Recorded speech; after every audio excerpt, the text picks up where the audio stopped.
I actually did see you because I am an all-seeing being. And if you're hallucinating me right now, that just means that you're on your first steps in the hero's journey. You're going to achieve the impossible, rise against all odds, make fame and fortune for generations of offspring to come. Unless your name is Brian! All Brians suck! I am so sorry! That's just in your DNA! There's never been a hero named Brian, and if there was, I assure you, that was not the real name. I'm sorry, Brian, watching this, but you've been born someone else. Anyways, do you guys know that clouds are made out of marshmallows? Yeah, I know, you'd think cotton candy, but no. The store is out of cotton candy, so marshmallows. Anyways, everyone else, you can go off heroing, except you, Brian, you're gonna sit there and think about what you might have done.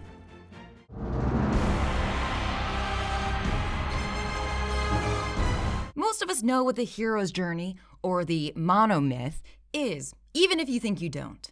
It's the idea that all the myths in human history can be simplified down into one common form. The concept was invented and popularized by writer and professor Joseph Campbell in his book Hero with a Thousand Faces from 1949. You've probably seen this handy little diagram in an English or screenwriting class. The hero starts at home, crosses the threshold into a larger, strange world, faces trials, and is transformed, eventually returning home a changed person. For example, Star Wars, one of the most influential films of all time, was literally written by George Lucas with the hero's journey in mind.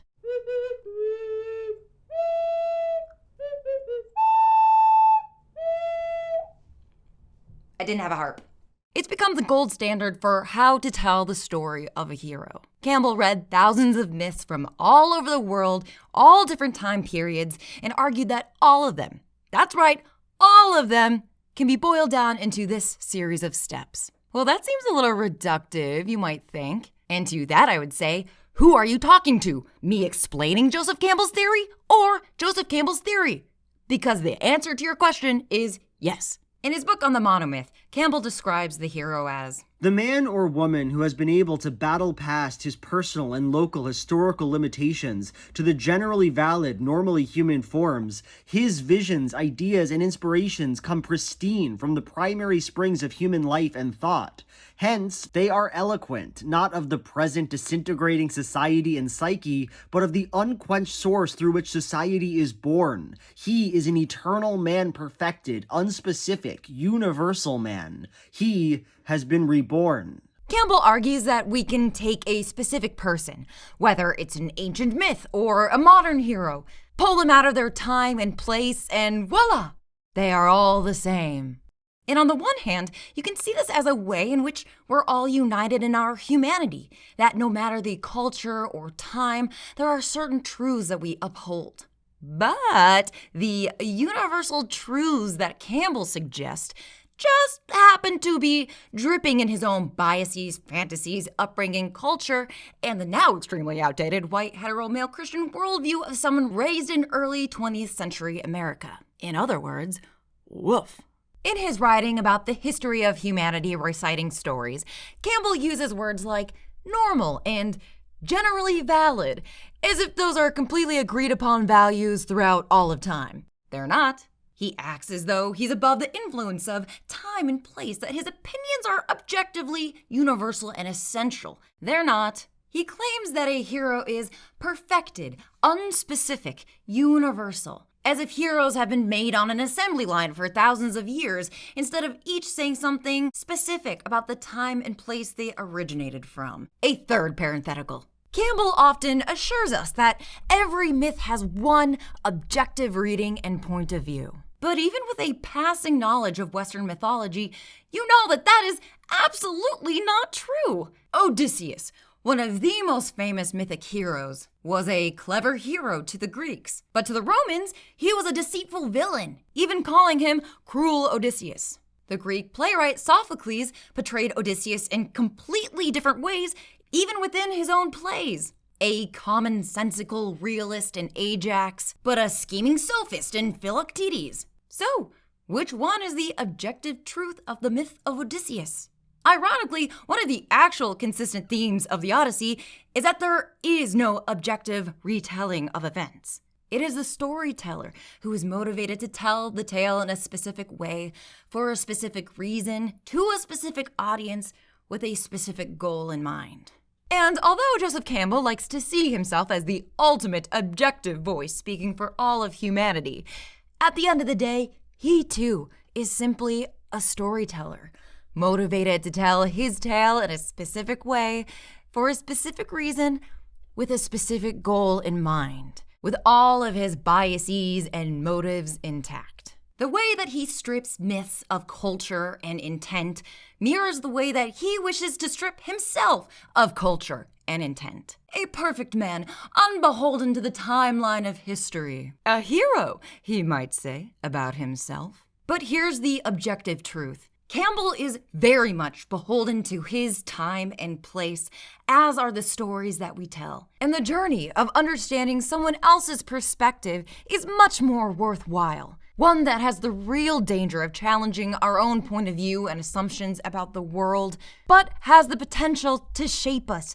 into a better person than who we were before we stepped outside our front door. It probably helps to understand Joseph Campbell if I tell you that he was a raging misogynist who believed women could not be heroes, that they're just prizes at the end for the hero to be won, and the closest they can come is by giving birth. And also he taught at an all-women's college, telling them all that they can't be heroes. And when I tell you that his ideas have shaped the way that we live, and especially shaped the worldview of men who are told to see themselves as the hero of their own mythic tale, I mean it. But hey, don't take my word for it, take his. All women have to do is stop looking at the boys and wondering whether they're in competition with them.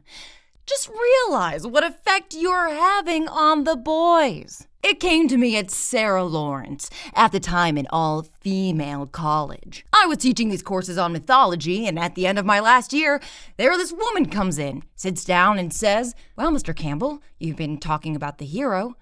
But what about the woman?" I said, "The woman's the mother of the hero. She's the goal of the hero's achieving. She's the protectress of the hero. She's this, she's that. What more do you want?" She said, "I want to be the hero." So I was glad that I was retiring that year and not going to teach anymore. Oh, women, can you believe it? In Stories About Stories, writer and professor Brian Atterbury points out the limits of Campbell's mythic system. In The Hero with 1,000 Faces, Campbell makes much of the Navajo story about the twin war gods who go on a quest for their father, the sun. They fit his pattern. He says nothing about Coyote, who doesn't. Other Navajo figures get turned into accessories to the hero's tale. Spider-Woman, for instance, the great weaver who created everything, is dismissed as a grandmotherly little dame who lives underground, and whose function is primarily to help the twin heroes. I cannot stress how much this little graph has shaped the world around us. It's used in Hollywood today as the only objective template for every story. Pretty much every book on screenwriting recycles a version of his hero's journey template. And why wouldn't they? Campbell asserts with every other breath that he's figured it out. He's given you the key to storytelling, which maybe explains why sometimes stories from Hollywood feel so samey. Executives, producers, all the way down to your professors and fellow creators are giving feedback and notes based off of this guy's ideas from the 1950s. And I don't know if you know the 1950s, but it doesn't take long to figure out that maybe he might have missed the mark on a thing or two. And his influence didn't just stop at Hollywood storytelling. Campbell's ideas affect our everyday lives, what we're allowed to become, how we see ourselves, how others treat us. You can see his influence on everything, from the current stripping of women and pregnant people's bodily autonomy to the fantasy narrative that a good guy with a gun is going to show up and save us all. In a very real and tangible way, he has limited our imagination of who and what makes a hero.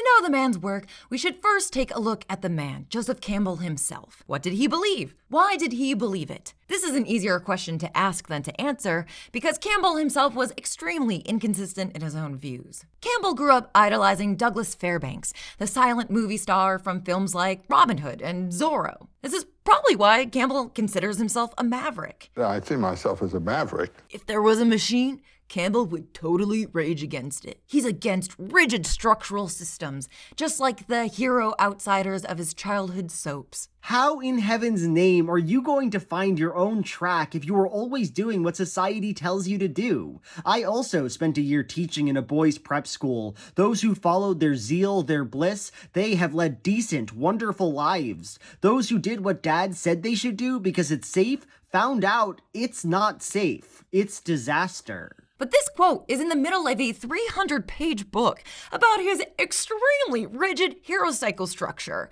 one so innate to human nature that supposedly no one has ever crafted tales that deviate from it.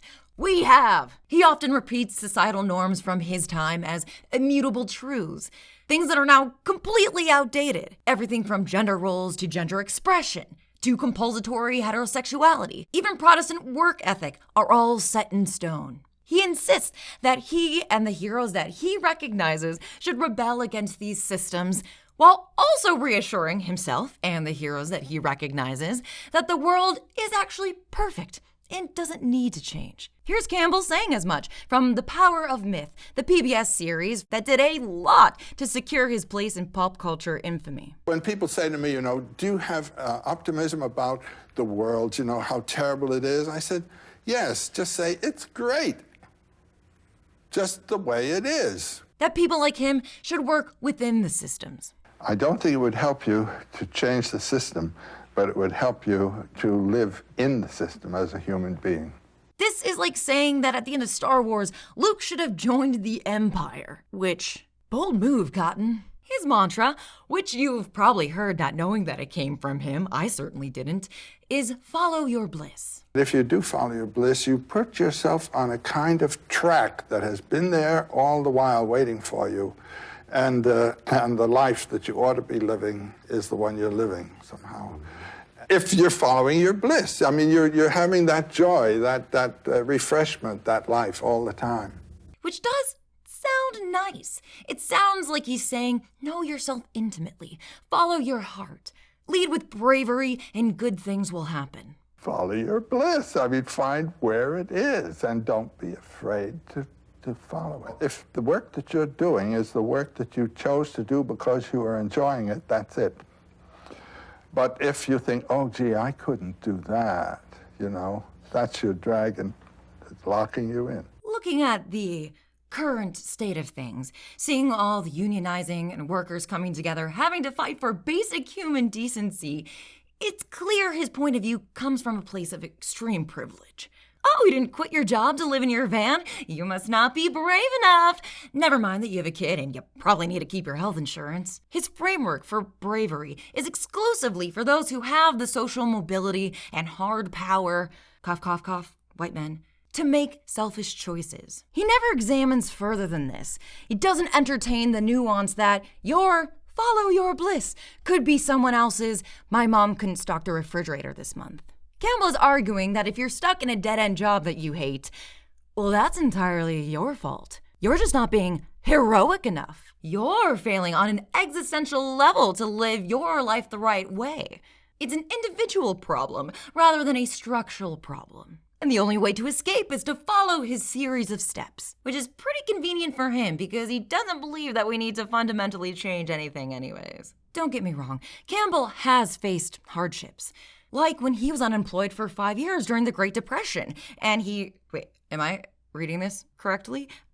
He didn't need a job except dog sitting for a friend, and he had the free time to read for 9 hours a day for 5 years. Oh my gosh, that's so cool. Before I did YouTube, I also dog sat as one of the 7 jobs that I had so that I could just pay my rent. His description of this time sounds exactly like a celebrity recounting their daily routine. His advice to other people is that he created a schedule, which, Good for you! I guess you didn't have ADHD, let alone another human to take care of, or a police state monitoring your every waking breath, or seemingly responsibilities other than going to the occasional cocktail party, which he did include time for in his schedule. Brendan Gill, a journalist and associate of Campbell, criticized him in 1989, saying, "Far from being spiritual, it is intensely materialistic. My old spellbinding friend is preaching a doctrine similar to that which Ayn Rand voiced in her novel The Fountainhead."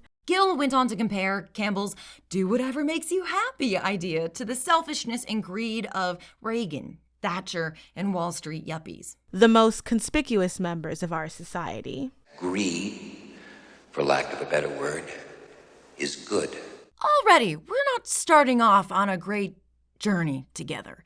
But it's not only the big ideas that Campbell contradicts himself on constantly. It's even small details like, are computers good or bad? He recounts this tale of President Eisenhower going into a room full of computers. He puts the question to these machines, is there a God? And there's all those lights flashing and wheels turning and things like that. And after about 10 minutes of that kind of thing, a voice comes forth and the voice says, "Now there is." Ooh, spooky. But moments later, he starts talking about how those little microchips, well, they're angels. Have you ever looked inside one of those things? No. You can't believe it. It's a whole hierarchy of angels, all on slats. Those are miracles. Those are miracles. They are. So, are computers good or bad? Well, if they're challenging my worldview of a God in heaven, I am God here, they're bad. But if they're doing what I want, they're tiny, tiny little angels. Are you an angel? Is the machine of society bad? Or is it proof of man's greatness? While he criticizes the machine and speaks of the individual fighting against the state, and this is the threat to our lives. We all face it. We all operate in our society in relation to a system. he also romanticizes the massive New York skyscrapers that epitomize the cold, inhuman machine of American capitalism. You can tell what's informing the society by the size of what the building is that's the tallest building in the place. The temple was built right in the center of the city. I mean, this was the proper organization. That's the spiritual center from which all flows in all directions. And then the Capitol was built right beside the temple. And now the biggest thing is the office building that takes care of the affairs of both the temple and the political building. That's the history of Western civilization. I really cut this down because he keeps jizzing about skyscrapers. In New York now, the debate is over who can build the tallest building, not to praise, but to build the tallest building. Yeah, and they are magnificent. We are a financial power center, and look what we can do. It's a kind of virtuosic acrobatic stunt. Ah, yes. I am so inspired when the beautiful Chicago skyline is interrupted by a phallic Trump Tower blocking the view of Lake Michigan. Brendan Gill directly compared Joseph Campbell with the character Rourke from Ayn Rand's The Fountainhead. The creator lives for his work, says Rourke. He needs no other men. His primary goal is within himself. The man who attempts to live for others is a parasite in motive and makes parasites of those he serves. 2 years before The Fountainhead was published, young Campbell was saying at Sarah Lawrence, the artist, insofar as he is an artist, looks at the world dispassionately, without thought of defending his ego or his friends, without thought of undoing an enemy, troubling neither with desire nor loathing.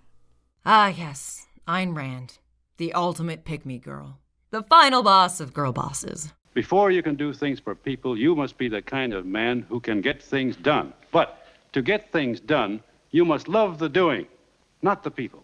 In everything that Campbell does, he claims that a small, certain archetype, that of the brooding, unfeeling, stoic man, is the everyman. Everywhere he looks, he sees himself, and where he doesn't see a hero. Here's Brian Atterbury again. The problem with Campbell's monomyth as an analytical tool is that it always works because it simplifies every story to the point where nothing but the monomyth is left.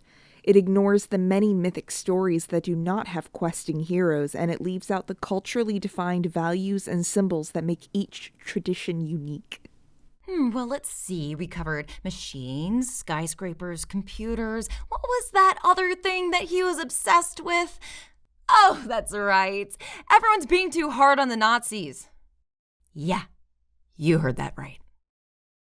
Okay, I'm gonna need an intermission to throw up all of those marshmallows that I ate.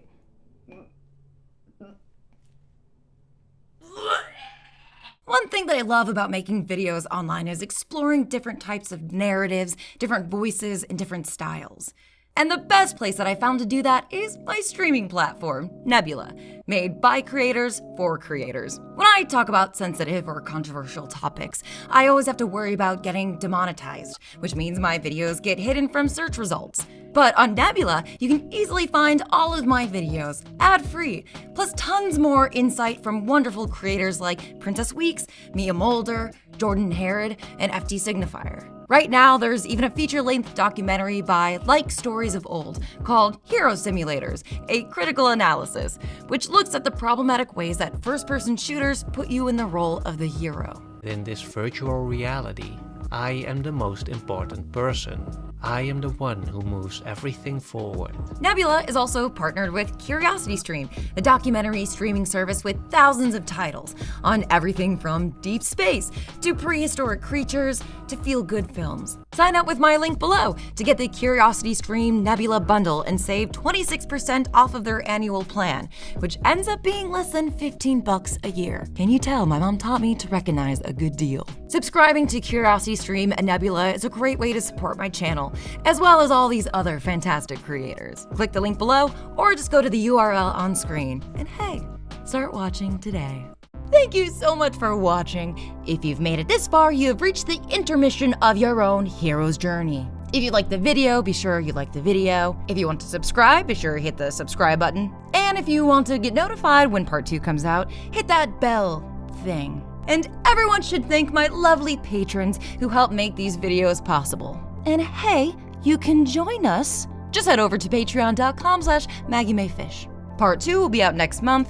And in the meantime, you can check out my video on The Shining and Lost Highway, where I talk about the myth of auteur theory. Until next time, remember to save Martha. She's a woman, so she can't do it herself.